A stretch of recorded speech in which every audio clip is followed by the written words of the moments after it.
Gaza के centre पर पहुंची इजरायली फौज। अब तक आईडीएफ ने हमास के 14,000 ठिकानों को किया तबाह। नेतन्याहू बोले हमास के खात्मे तक नहीं रुकेंगे।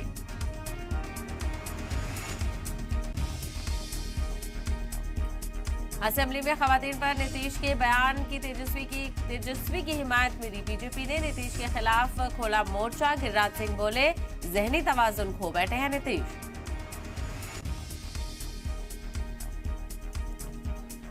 एमपी छत्तीसगढ़ में इंतखाबी मुहिम का सिलसिला तेज। आज एमपी में पीएम मोदी समेत कई बीजेपी लीडरान की ताबड़तोड़ रैलियां। छत्तीसगढ़ में राहुल गांधी पार्टी के लिए करेंगे तशहीर।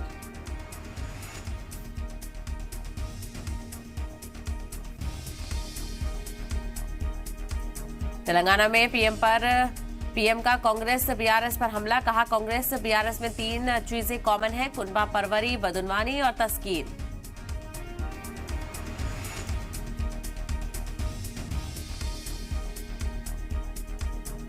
बिहार की नीतीश काबीना ने 65% रिजर्वेशन की तजवीज पेश की। ईडब्ल्यूएस जोड़कर 75% हुआ रिजर्वेशन का दायरा। 9 नवंबर को ऐवान में पेश होगा रिजर्वेशन बिल।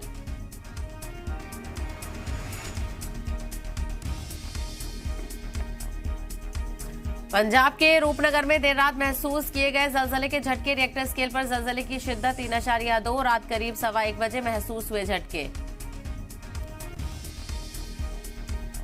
मैक्सवेल की तूफानी इनिंग ने अफगानिस्तान के जबड़े से छीनी जीत। 21 चौके और 10 छक्कों की मदद से खेली 201 रन की धमाकेदार पारी। सेमीफाइनल की रेस में ऑस्ट्रेलिया और मजबूत।